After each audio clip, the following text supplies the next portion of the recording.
Hi guys, this is Klazart bringing another audio commentary, and this time I'm commentating on Game 3, i.e. Set 3 of Round 5 of the 2008-2009 season of the matchup that was played this weekend between SKT1, SK Telecom Team 1, and Hwasong Oz.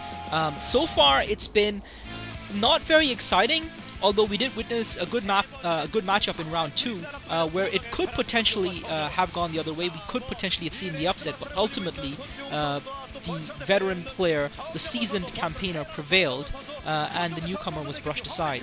However, this should be hopefully a tougher contest, but again, it could end up being quite one-sided if you look at the player statistics. This is going to feature Fantasy versus Lomo, and it's going to be on Shades of Twilight, which, interestingly enough, is a new map that has just recently been introduced into the Pro League. I believe this is the first season that it is featuring in, and I'll talk a little bit about the map in a second, and about the various statistics just as soon as I get the colors down of the players. And it looks like Fantasy is going to be in orange and Lomo is going to be in red. So we've got Fantasy at the 10 o'clock position and Lomo at the 4 o'clock position. This is a 4-player map. This is Shades of Twilight. And yeah, interesting enough, we've seen a lot of mirror matchups on this map. Out of, I think, the 11 or so games that have been played, we've seen something like 5 Terran versus Terrans, I believe, and 3 Protoss versus Protoss games. So that's 8 out of 11 matchups have been mirror matchups. Zerg, obviously, don't seem to be favored for this map. They don't seem to have a good time on it, and certainly the 2 games that Zergs did play on to Protoss and Terran, they lost both of them and they were annihilated. Protoss versus Terran is still a little bit up in the air, which is 1-1. However, it does seem to be a Terran favored map, and that seems to be the way it goes. And personally, I'm not a huge fan of maps where they are heavily favored towards one race or the other. I personally like more balanced maps. I don't like maps where you know every time it's going to be the mirror matchup of Terran versus Terran, or every time it's going to be a Zerg versus Zerg. I prefer maps where you can throw any player in, and if they're good enough, they can pull out a victory. Of course, if you had Jaedong if you had Lomo versus Hyuk on this map, obviously Hyuk wouldn't have a chance. But maybe if you had Jaedong versus Fantasy, Jaedong might have been able to come out with a victory on this map against, or perhaps Jaedong versus Lomo, but they're on the same team, so that's ridiculous. Anyway, I also wanted to talk to you guys a little bit about the structure. Some of you guys were wondering how exactly the coaches pick the players to play in the matchup and the lineups for that. So for those of you guys who are unsure, and it looks like Rax going down first for Fantasy, and Lomo in red, looks like he put his Extractor down first. So it's just a very slight difference in build order between these 2 players. I would probably pump Fantasies as the more optimized, Pimp Fantasies as the more Pimp Fantasies as the more optimized build order. And looks like Fantasy sent his first SCV out to scout as well. Yeah, so basically the way it works is that the coaches know the order of maps that the matches will be played on, and they assign players to those maps. So obviously players that are heavily favored towards one race end up as mirror matchups, and coaches try and make a guess as to what maps players will play on. In this case, it was kind of obvious that Bisu would be the player to feature on in the previous matchup, Destination, because of the statistics in favor of Protoss on that matchup, versus Terran especially. So and also for the fact that Bisu is such a strong Zerg killer for SKT1 that even with the 50-50 statistics on Destination, you could count on him to record a win against any Zerg player, knowing that potentially Jaedong could come in that matchup. So it was a bold move and a strong and confident move by the SKT1 coach, and the Oz coach looks like chickened out and put Jaedong on Outsider, which seems to become a Zerg versus Zerg favorite. And it looks like Fantasy SCV just arriving at his opponent's ramp. Unfortunately for him, even though he scouted early, because of the positions, cross-map positions, his SCV didn't get there in time, and he wasn't able to get the scout off. To the people who were moaning, and it looks like actually the SCV of Lomo is actually going to be able to get inside Fantasy's base. So even though Fantasy scouted earlier, his base has been scouted because he didn't produce the 2 Marines to block the ramp, and unfortunately for him, his base has been scouted, so Lomo knows exactly what he's up to. Both players with similar builds to start up with. Looks like Fantasy's ready to take his Natural Expo. It looks like he's going 1 fac into CC, and indeed he is putting his Natural Expo down, and Lomo looks like he's about ready to start his Natural Expo as well. So both players with virtually identical builds, Lomo producing a few Marines extra, and that's probably probably the reason why his command center went down a couple of seconds behind Fantasy's.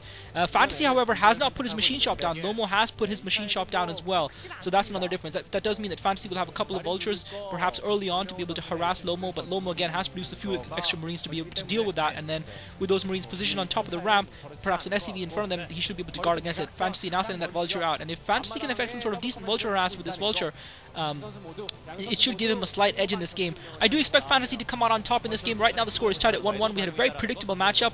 The previous two matches, Jaedong versus Hyuk, and Bisu versus Haya. And again, the players who were expected to win won that matchup comfortably. Now the siege tank out for Lomo, so Fantasy's harass unfortunately is going to come to naught. And he also didn't have a machine shop down, so it's not like he can lay down spider mines to delay his opponent's push. Lomo, obviously having seen Fantasy's build, knows exactly what Fantasy is going for. And you've got to give, in terms of build order, you might perhaps give a slight edge to Lomo because he did get that machine shop down earlier, so he's going to be slightly ahead in his tech. Fantasy immediately putting the armory down.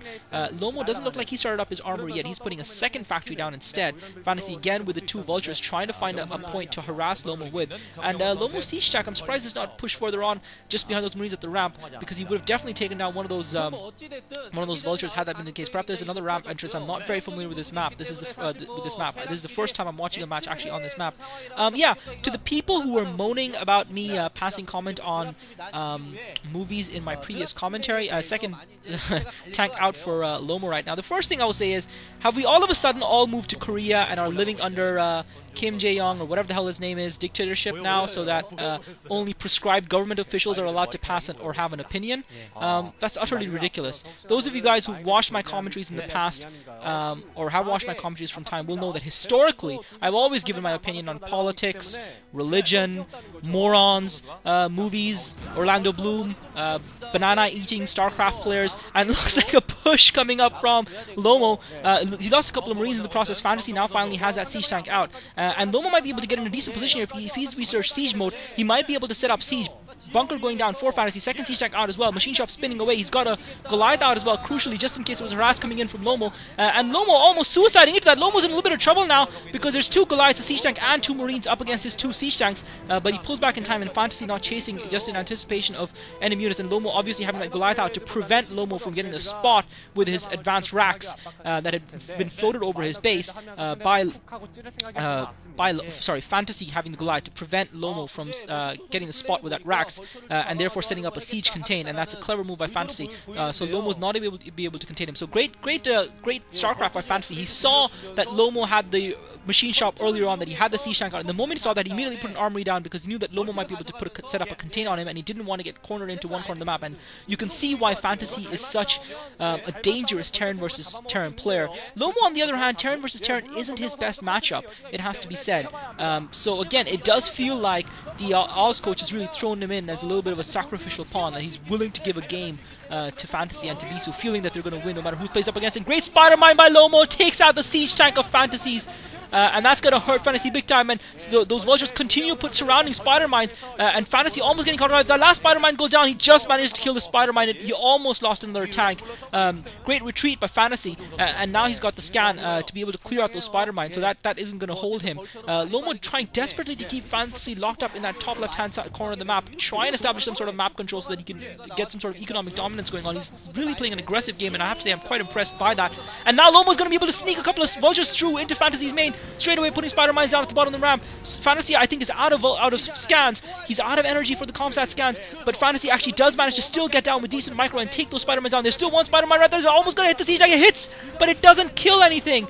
The Goliath survives, as well as a siege tank with a lot of damage on them, but they're just going to get repaired by Fantasy. Lomo almost inflicting serious damage, but what he has done with those marauding vultures, he has pushed Fantasy back, but the problem is he isn't killing units, so Fantasy's continuing to amass siege tanks while Lomo is focusing in.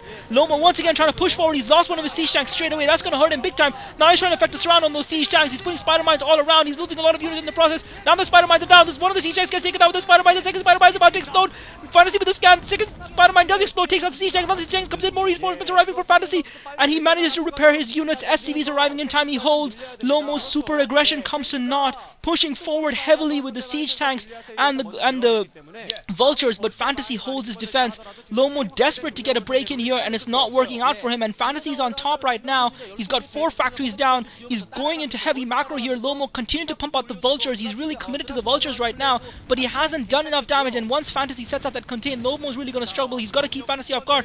He manages to catch a Goliath and an SCV off guard from behind. He almost takes the Goliath down, manages to get 3 Spider-Mines down. Luckily for Lomo, there haven't been any mine drags. He finds a stray SCV, takes it out as well. Now he's trying to get up the ramp, but is blocked by a siege tank.